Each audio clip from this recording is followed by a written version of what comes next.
Thank you, Coach, for all you've done for the game. Thank you for all you're going to do for the game. Thank you for the history that you've made and the lives that you've impacted. Thank you. It's my great honor to tell you that you're going to be the 328th Hall of Famer into the Pro Football Hall of Fame. And you're a great honor to tell you the lives for the game. Thank you for you do this. Thank you, Coach, for all you've done for the game. Thank you for all you're going to do for us. Thank you.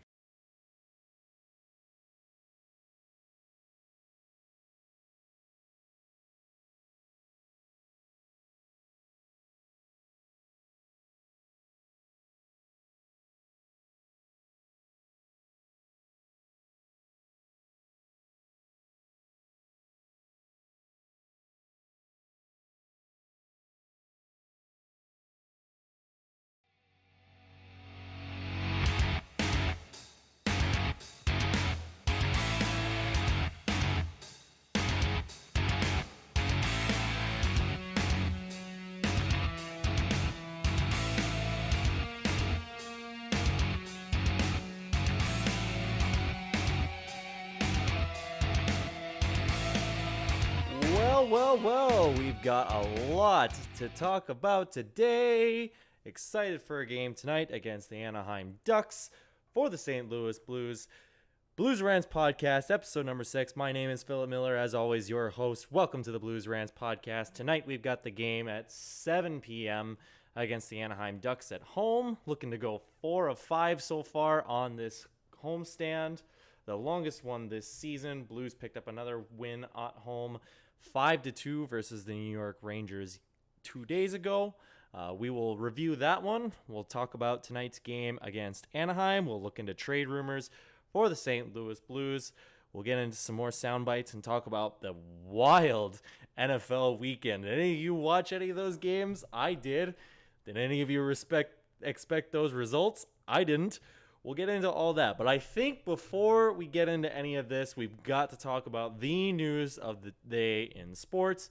Houston Astros getting a massive penalty from the MLB. One of the biggest that we have seen, probably the most unprecedented for the sign stealing. Now, of course, as a lot of you probably know, Houston Astros being accused of stealing signs during the 2017 World Series run, where they did, in fact, win. They utilized some of the new technology in the game today and essentially used a bat on a trash can. Basically banged on a trash can inside of their dugout every time there would be a certain changeup play at the batter's plate. Basically utilizing the call signs of the catcher, relaying it to the dugout, and then essentially cheating to utilize by utilizing the technology afforded to the MLB after all the various replay rules and new cameras incorporated into the MLB. So, Houston Astros being found guilty of that. We'll give you a little rundown of all the punishments coming towards the Houston Astros. First of all, their general manager and the coach of the Houston Astros suspended 1 year. They are losing their first and second round picks for 2020 and 2021. The former GM labeled ineligible for anything regarding the MLB, for junior teams, for spring training, for the whole 9 yards. And finally, they were fined about $5 million. $5 million, okay, fine. That's nothing. That's like pocket change you can find under the couch. That's Adam Wainwright's contract right now. No big deal. The GM and the manager suspended for a year was big. Unfortunately, that only lasted for about, 45 minutes. Here is the Astros head owner basically having a press conference with Houston media. Here is Jim Crane on the future of Astros manager AJ Hinch and the general manager Jeff Luhnow. I have higher standards for the city and the franchise, and I'm going above and beyond MLB's penalty. Today, I have made the decision to dismiss A.J. Hinch and Jeff Lunau. We need to move forward with a clean slate, and the Astros will become a stronger organization because of this today. You can be confident that we will always do the right thing and will not have this happen again on my watch. So that was Astros owner Jim Crane saying that AJ Hinch and Jeff Lunau are done. That came only about 45 minutes after the decision to suspend them for a year by the MLB. Now, the big one's going to be the 2020 and the 21 first and second round draft picks revoked. That's a big one because that's a lot of high-end prospects that the Houston Astros are not going to have. I mean, they were essentially one of the best teams in baseball for the last few years, never mind the fact that they actually won the World Series, their first World Series in their franchise history. But they basically cheated to get there. Now, there's a lot of arguments both ways on this, probably more towards the you guys should have your World Series title revoked. I know they're not going to do that. I'm all for them getting their World Series title revoked. I know that's not going to happen. You definitely got to throw in the asterisks there. I mean, how can you not, right? You've got to throw in the asterisks now that you basically cheated to win. I mean, there's things like Barry Bonds back in the day. There's the whole drugging scandal that plagued the MLB during 90s, 80s, even in the 2000s. Any Cardinals fans are listening, we're all familiar with Mark McGwire. They're not going to revoke the World Series title. I doubt it. But clearly there has been a statement made by the MLB on all of this. They're going to put the kibosh on this now. Is it enough to get everyone to stop? I don't know. Has it been enough? I mean, again, the argument against the argument for the Houston Astros is that who's not doing it. And, everybody was probably telling you, oh, well, this is just the first team that's been caught, all that jazz. Well, this one strikes me a little different because it's the technology. And there was a great video posted by somebody, I wish I had the link for it in front of me, who basically broke down how they were stealing signs during the World Series. And it's practically instant. I mean instant. If you look and watch the calls, the catcher makes the calls with his fingers, within seconds, I'm telling you, you hear a banging in the Houston Astros dugout, signaling that it's a changeup, not to swing at it, whatever their next play was after that. I can't imagine that anybody that's just trying to watch the catcher, who's got his fingers down beneath his glove, beneath his crotch, basically, I can't imagine how anybody would be able to pick up on that fast. I mean, it's ridiculous.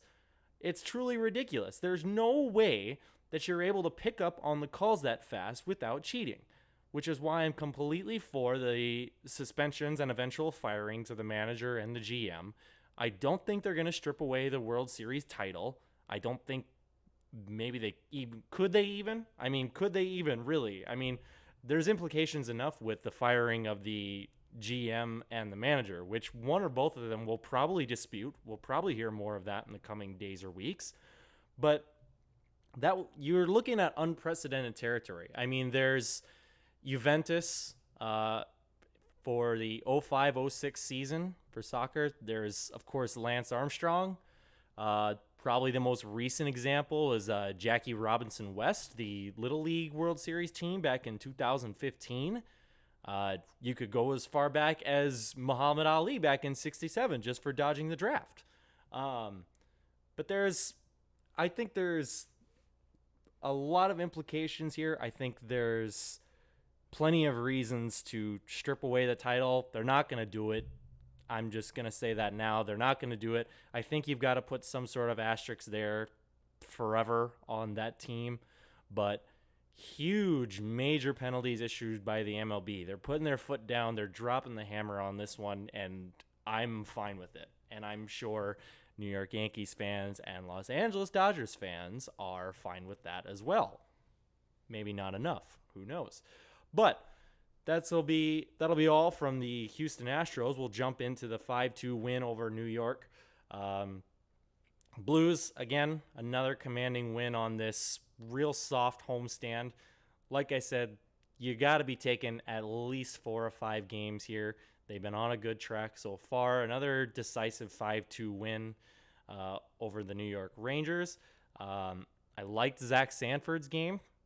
We'll talk about him a little later. I liked Zach Sanford's game in this one tonight after being scratched in the lineup for a couple games. Zach Sanford is a character that really interests me because he might be more streaky than Jake Allen. I mean that genuinely. I understand how many people believe that Jake Allen's a streaky goaltender, and honestly, I agreed with them.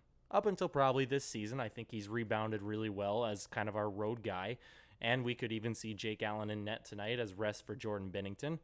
But Zach Sanford, to me, he's either really on it or he's completely off it. He had 1 goal, 1 assist, +2 on the night. Again, we'll talk about Zach Sanford a little bit in terms of trade rumors, but I think he's got to find that level of consistency if he wants to keep staying with these lines. And I don't know if I'm still not entirely sure I'm comfortable with him on second line with O'Reilly and Perron. I'm not sure if I like him there yet. And if I'm not sure, I think that just means I don't like him there. But we'll see if he continues to improve his game, especially after that game last night. I thought he looked really good, probably one of the better Blues on the ice.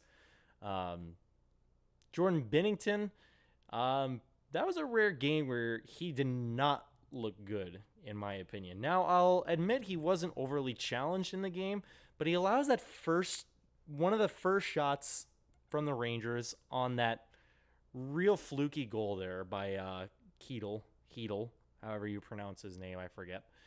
But just a soft little wrister. I know it did deflect off of a player, I believe off of Petrangelo's stick ever so slightly and kind of knuckle its way into the net. But in all honesty, I think that's still a save that Binnington has to make, and he doesn't. Looked a little bit shaky there in the first period. I think he locked his game down there towards the end, which was fine. And of course, I think the Blues were playing well enough that they covered him for the rest of the way. But not the strongest game for Binnington, in my opinion. But again, we got the win, so I'm not really asking for all that much. What I did really like, probably the defining moment of the game, Robert Bortuzzo goes to the box for a double minor. Blues not only kill off the entirety of the double minor, and their PK has not been stellar of late. It's getting better, but it's not been stellar of late, especially in that 3-game skid. But Blues kill off the penalty. Bortuzzo comes out of the box. Barbashev with a great heads-up play in the neutral zone to feed him on the breakaway. And Bortuzzo gets his guaranteed one of the year, I guess. We'll go with that. Robert Bortuzzo scores rather than a double minor to turn it into a possible landslide for New York. St. Louis ties it 1-1 with still plenty of hockey left to go. Then again, later in the first period, you have Vince Dunn getting that late goal, contributing to the offense. 2 defensemen who don't score as much, both get on the board to put the Blues up 2-1 after the first period. Like I've said before, those clutch moments, those after the penalty moments, the beginning of the game moments, beginning of period, end of period moments, tiny little moments like that is what I really hope the Blues keep nailing the head on, hitting the nail of whatever. You understand what I'm saying. It was a really crucial goal at a crucial moment. I think that really just kind of set the tone for the rest of the game, and it put the New York Rangers away for good for the majority of the game. Now, of course, they would get back on the board, but you've got David Perron scoring. You've got the rest of the you've got the rest of the lines contributing really well to the rest of the play. And honestly, I think they just controlled the whole pace of that game. I didn't see a whole lot else from New York for the rest of it. And again, it's not the most interesting, it's not the most exciting level of hockey, but it's the hockey that gets the job done. And game recognizes game. My favorite thing coming out of the New York Rangers game, the quote from Henrik Lundqvist, Lou Korak tweeting, from Henrik Lundqvist on the Blues after their 5-2 win. You get pretty impressed when you watch them play because it's almost not a single play where they beat themselves. They're so patient. You might think that you're holding on to pucks, but they don't give us much in the middle, and they just wait for mistakes. They play very smart hockey, mature hockey. They have just one way to play. It doesn't matter if they're down or up a goal. They know when to chip in pucks. They know when to go to the net. It's just smartness. They win for a reason. I thought it was pretty impressive to see how poised they were all the time. So pretty big compliments coming from the King. More than likely a future Hall of Famer in Henrik Lundqvist. I don't see how anybody thinks he wouldn't get in there. Okay, yeah, no Stanley Cup ring. You try doing the thing that he's been doing. He's been one of the best goaltenders the past decade, hands down. But really interesting comments from Henrik Lundqvist to recognize how well the Blues have been playing, what it is that they're doing right, as a lot of us have been saying. And we just hope to continue that tonight against the Anaheim Ducks. Some of the keys to tonight's game: Berube's not changing up anything. Colton Parayko is still out, which I'm starting to get more concerned about. Still no word on Colton Parayko's upper body injury. He is out again for tonight. Nico Mikkola will again be in his place. No change up tonight in the lineups. They were the same as the win over New York. Totally fine with that. Didn't see much of anything wrong with everything going on in front. Again, Jake Allen might be starting in net tonight. We'll see who's in. Again, keys again tonight. I'm assuming John Gibson will be in. I haven't gotten a chance to check, but Gibson probably, I believe, his career worst in just about everything. He's got an .896 in even strength save percentage. That is absolutely awful. Anaheim Ducks, they can't score. They can't buy a goal. 30th overall in goals for at just a 2.47. Power play is a dismal 29th at a even more dismal 14.9%. I think you just stick to the same style of play that the Blues have this entire season. You'll get the job done. Capitalize on your power plays where you can. Nothing too crazy. Nothing overly new to stick to for tonight's keys to the game. Again, Anaheim is one of the bottom teams in the league. I think they're bottom 5, bottom 10. Shouldn't be too much of a contest, I hope. Don't give Derek Grant a third of his career goals in one game again. Derek Grant obviously scoring that hat trick in that 4-1 loss back in November against the Blues. But nothing too out of the ordinary for tonight's game. Stick to the same story that you have for this entire season. Stick to what made you win against New York. Stick to the things that Henrik Lundqvist complimented you about, and I think we'll rally in another win here. Now, this win also, of course, is going to be crucial because of what the Blues have coming up. You look at the end of February, you look at the end of January going into February. Let me just read off a couple of them here. You finish up the homestand against Philadelphia. Then you head to Colorado, Vancouver, Calgary, Edmonton, Winnipeg. Head home to host Carolina, Winnipeg again, Dallas, another division rivalry. You head over to the West Coast. I know my directions. Never eat soggy Wheaties, whatever. You head over to the West Coast to play Anaheim and Vegas. You have a home against Nashville. You play New Jersey. And then you round out February, or the next 15 games that is against Arizona. Now, everyone but 1, 2, 3, 4, 5, 6, if you're not including Winnipeg, all but 6 of those games are against current playoff teams. Teams that are in the playoffs right now. I understand the Pacific Division is wide open for anyone to take. Vegas is in the wild card right now, and they could be in first with one win. Just one win. That's how bonkers and topsy-turvy the Pacific Division has been this year. But again, only 6 of those teams, if you're not including Winnipeg, who is currently out of the second wild card spot, any one of those teams are in playoff position right now. You have 4 games against top 10 teams in the league, including Colorado, Calgary, Carolina, and Dallas. This is going to be a real benchmark month and a half, if you will, for the Blues. Now I know there's no suggestions of them slowing down. There's no signs of them slowing down. You're getting Sammy Blais back after the All-Star break. Money Puck currently has the Blues at a 99.5% chance of getting into the playoffs.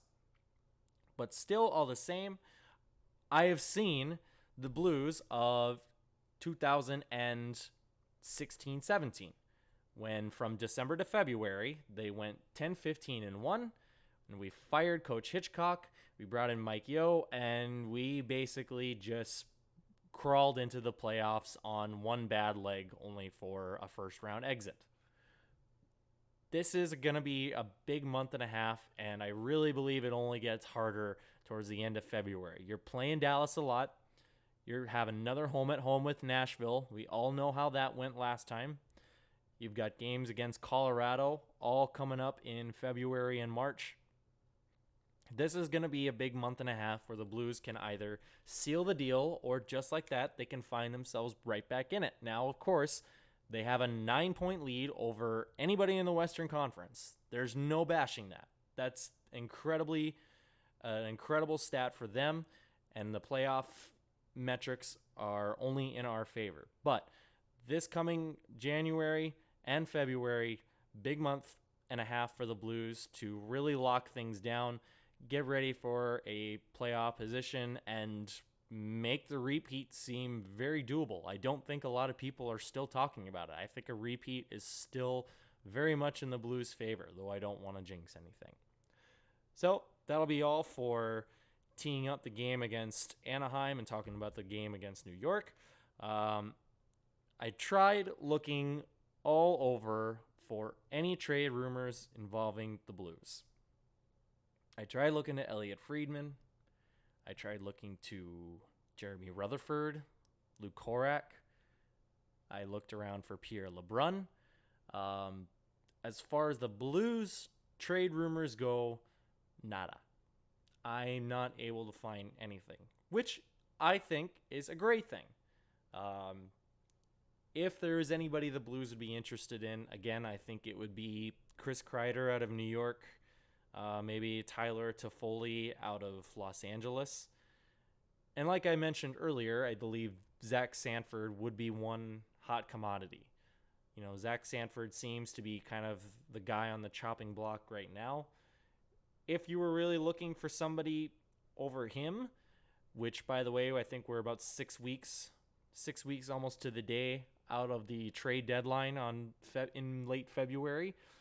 If you're looking for somebody to trade him, maybe a guy like Nick Ritchie, who is not going to play tonight, but he is for Anaheim. When he's injured, you watch Nick Ritchie. This is a guy that's got some genuine top 6 potential. And I think we've seen that in Sanford. But again, Sanford has just proven to be too streaky. If you get a healthy Nick Ritchie, I think he's got genuine top 6 potential. It'd just be a 1-for-1. Contracts are virtually the same, 1.5 versus 1.4895 for Nick Ritchie or something like that, just a little bit of money off. That's one trade I think that could be a possibility. And again, I don't know, I'm not sure who's going to end up filling in for David Perron, Ryan O'Reilly, and third guy. But Nick Ritchie could be a possibility. Obviously, I think Chris Kreider, I believe the asking price would just be too high. New York he's really improving his game now in New York. He's become one of their better goal scorers behind Panarin and Ryan Strome. You've got Tyler Toffoli, who, again, another really credible one.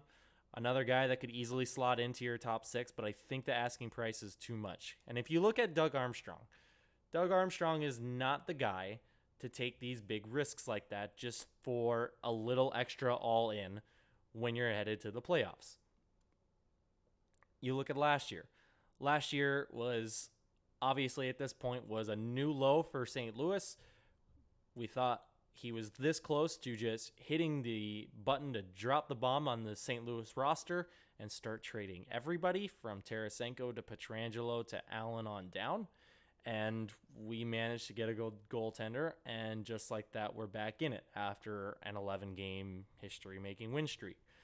But that's a lot of patience exerted by the Blues general manager, and I don't see him making any moves based on the success of the team right now, which I am completely okay with. The Blues really have no reason to be trading right now. Again, as I mentioned, you'll get Sammy Blais back after the All-Star break. He's been actually practicing.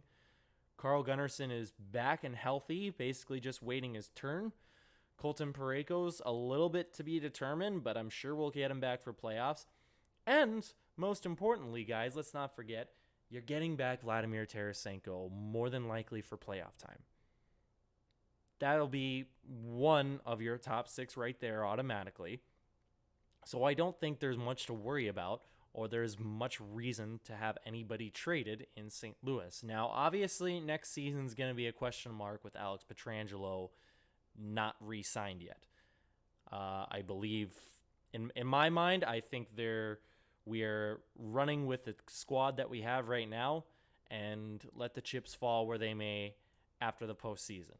And we work our way from there on re-signing the captain. I really don't see how they just let the captain go. The captain that's brought the first ever Stanley Cup to St. Louis. But we'll see. Who knows? Maybe he ends up in Toronto. I really don't want him to end up in Toronto, though. Speaking of Toronto, I enjoy following them a lot. Obviously, they get covered up a lot in the media. But Toronto getting blown out by the Florida Panthers, 8-4. Panthers now just 1 game away from taking 3rd in the Atlantic Division. It's nuts, man. And news coming out of today for the Maple Leafs, Morgan Rielly out 8 weeks after blocking a shot, I believe, to his foot or to his ankle. I got to think that might be the nail in the coffin for the Toronto Maple Leafs. I mean, if you're allowing this many goals on Freddie Anderson, I find the Toronto Maple Leafs situation a lot similar to the Blues last year. They have a very, very poor start. They have a decent roster and a really forceful roster. And they have a really poor, slow start. They fire Babcock in November. Pretty much, I think, the exact same day that the Blues fired Yo. You bring out Sheldon Keefe. You go on a 9-0-1 hot streak, but just like that, you suffer a 4-8 loss. This is a huge game for the Toronto Maple Leafs in the Atlantic, because right now they could lose their spot to Florida just like that. And Tampa is remembering that they're Tampa again. Boston is still Boston. I think they're going to take that division pretty handily, even despite some of their little skids here and there. But I'm genuinely questioning if Toronto is still in this or not, especially with their hands down, number one defenseman going out. Jake Muzzin is also out. Travis Dermott is still up in the air. I'm not entirely sure what his situation is. I believe Kasperi Kapanen is injured. Ilya Mikheyev is out definitely the rest of the regular season, if not the playoffs as well. But if you look at their situation compared to St. Louis's, the situation with St. Louis is that we had a bad head coach and we had no goaltending. We can be honest, we had no goaltending. Jake Allen was not prepared to play. We got a once-in-a-million kind of lucky streak by finding Jordan Binnington, but Toronto already has Jake Allen. Toronto already has their Jordan Binnington in Freddie Anderson. Freddie Anderson and Jordan Binnington are tied in the league in wins, and that's only because Freddie Anderson can't get a break. They can't play Michael Hutchinson because he just does not seem to be NHL ready. They can't find a good backup, although who knows, they might be shopping for Georgiev over in New York before too long. I got to think something has to happen here within the next couple weeks for Toronto, or else that's it. I think they're done. That's all I'm going to say for that. And again, maybe the Blues in Toronto make some sort of deal. I doubt it, but they've done a lot of deals in the past. Obviously, Steen, Bozak, Gunnarsson, all products of Toronto coming over to St. Louis. But again, I don't see the Blues making a whole lot of noise at the trade deadline, just like they did last year. All they did, I believe, last year was pick up Michael Del Zotto, and that was pretty much it. So that'll do it for trade rumors or lack thereof in St. Louis. Again, it sounds like Zach Sanford, one of the most likely candidates that'll be out if he can't up his consistency. The consistency has to get there for Zach Sanford, or his timetable, at least for the St. Louis Blues, I believe, is very limited. You could just see him in a Rampage jersey. Who knows? And I don't think Doug Armstrong's ready to pull the trigger on high-end prospects like Jordan Kyrou, Klim Kostin, Mitch Reinke, whoever that may be. And of course, goaltending. I think actually goaltending is probably one of the more solid slots right now in St. Louis, because you've got Ville Husso and whoever else, excuse me for forgetting, in San Antonio. You've got Jake Allen, who's actually looking strong. Obviously, Jordan Binnington's a lock. It's proven that he's no fluke anymore. And then, of course, you've got Joel Hofer over in the World Juniors, who just was lights out for the entirety of the World Junior Championship, obviously winning gold with Team Canada. So goaltending's a lock. Defense will be a question mark going ahead because of Alex Pietrangelo, because of Jay Bouwmeester, who doesn't sound like he wants to retire. So we'll see what happens there. But in terms of forward depth, in terms of goaltending depth, I think the Blues are still set. They don't have the best prospects, but I think they've got enough solid prospects to keep them going for the next few years. Talking about the NFL, what on God's name did we watch on Saturday and Sunday? 49ers taking down the Vikings 27-10. I kind of saw that one coming.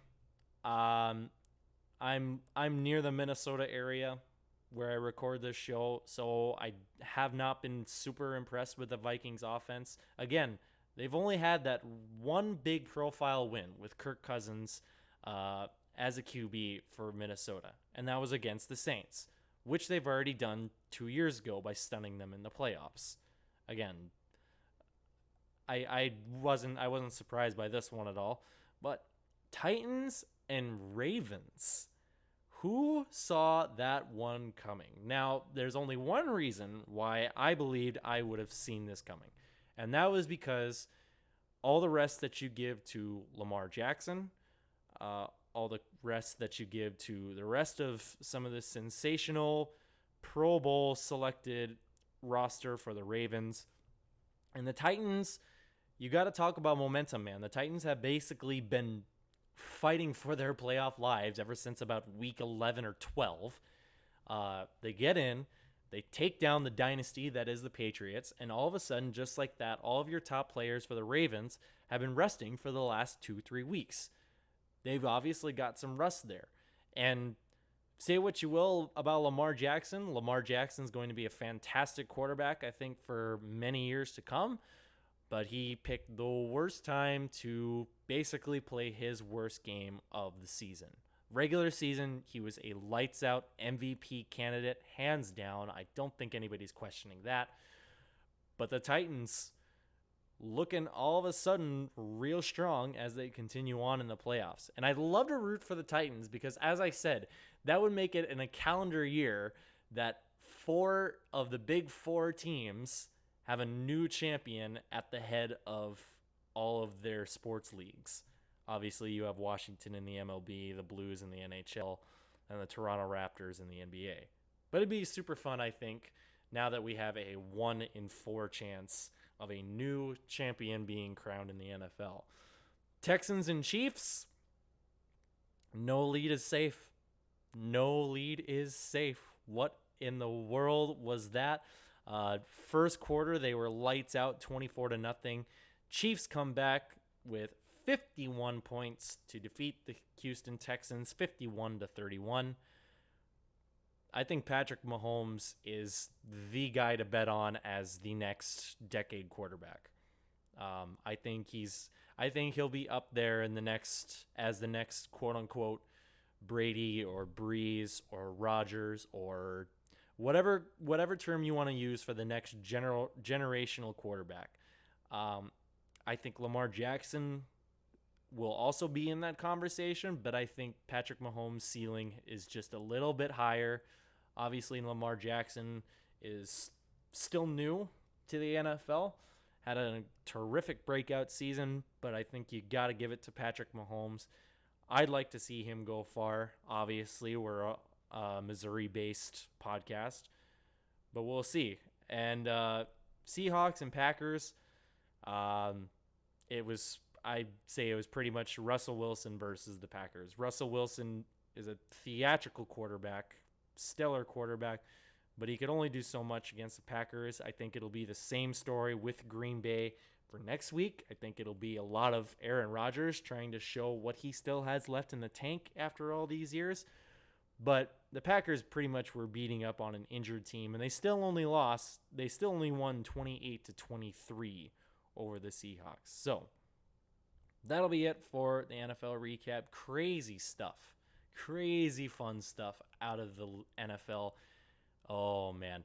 I'd love to see what people made and lost on bets for all of these games. Like these are like NHL games. These are like NHL games where you're giving up 3-goal leads. St. Louis. You're the top seed to win. Tampa Bay. By the way, if you were to give me Tampa Bay's loss to the Columbus Blue Jackets in 4, or the Ravens losing to the Titans 28-12, I think I'd still have to give it to Tampa Bay, but it's close. That was a pretty colossal failure by Baltimore after all the hype surrounding them. One final thought I did want to give on the NFL. Had to play this clip. Here is Jimmy Johnson getting surprised as he is now in the Hall of Fame. Thank you, Coach, for all you've done for the game. Thank you for all you're going to do for the game. Thank you for the history that you've made and the lives that you've impacted. Thank you. It's my great honor to tell you that you're going to be the 328th Hall of Famer into the Pro Football Hall of Fame. And your legacy is going to be in Canton, Ohio forever. Congratulations, Coach. Congratulations, Coach. Great. Hey, bud. Oh, my God. That is awesome. I think Jimmy overcame the emotions right now, but tell us what Oh! Yeah!